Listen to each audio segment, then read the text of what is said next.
Research into Vietnam's higher education system has been documented by both local and international scholars for several years. The COVID-19 pandemic is yet another world-changing event that presents a range of challenges and opportunities for higher education in Vietnam. Institutions across the globe have responded to the COVID-19 pandemic in different ways, with each response underpinned by revisiting the notion of values. For higher education institutions across the globe, including Vietnam, in the post-COVID world, the question of values become increasingly important in three specific ways. Firstly, there is the question of what might be the value of higher education in the post-COVID world. Next, what might be the values fostered by higher education institutions in this context? Finally, what kinds of values in turn might be generated by the recipients of higher education, this being of course students? Values could be understood here in two different ways. One, priorities or ideas held in high regard, and two, the more tangible outcomes of the former, better understood as value creation. While a lot of research on Vietnamese higher education has focused on various areas of policy and practice, there are in fact few studies that have focused on students, particularly the notion of student identity. And this is where things can get interesting. According to one Vietnamese scholar, student-focused research is a less common approach in higher education in Vietnam, noting that the perspectives of students are important in the context of Vietnamese higher education, where top-down approaches and centralization in curriculum and assessment predominate. It provides insights into the contemporary situation of teaching and learning in Vietnamese higher education from a ground-up perspective.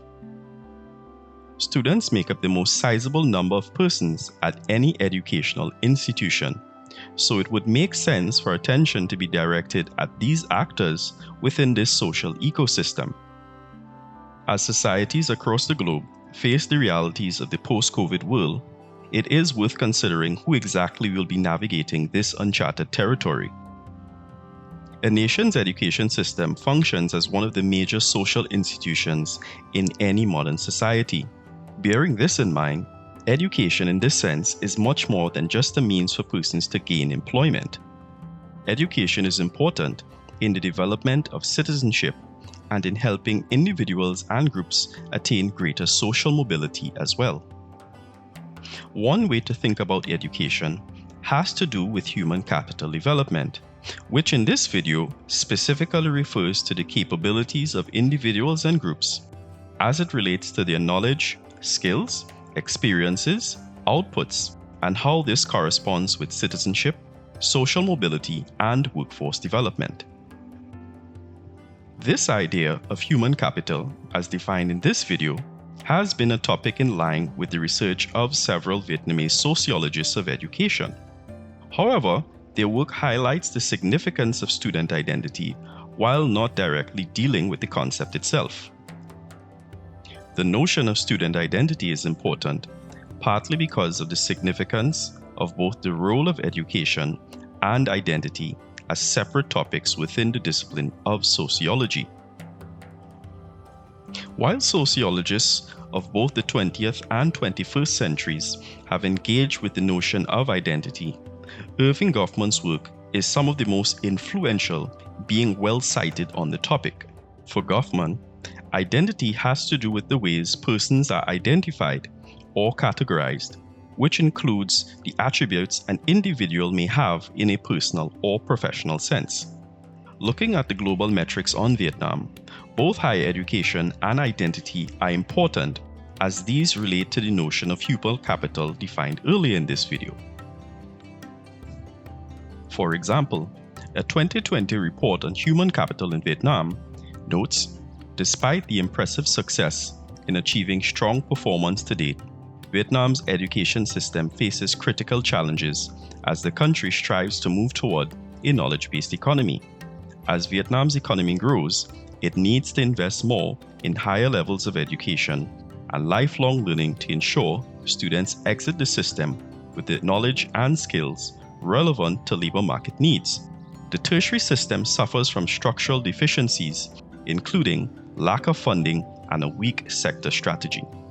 Local metrics tell a similar story, as a 2019 labor force survey highlighted that young Vietnamese accounted for over 42% of unemployed workers. Findings from a conference on academic integrity in 2015 found that 84% of students engaged in some measure of plagiarism. It doesn't help that the issue of plagiarism in Vietnam continues to be a recurring subject in both scholarly and popular discourse. The 2020 Human Capital Index observes that in countries like Vietnam, human capital development has not yet matched the potential that one would anticipate given these countries' wealth. The 2020 Global Talent Competitiveness Index ranks Vietnam 96 out of 132 nations, considering a range of factors, including those related to higher education. In surveying the discourse related to Vietnamese higher education, what is evident is that human capital development is an important aspect of the country's future, with higher education playing a key role. The Prime Minister of Vietnam has repeatedly stated the importance of human capital as being a top priority for the nation and Asia as a region, with local efforts needed in the sector to build strategies and plans, institutions and mechanisms, and standards and criteria.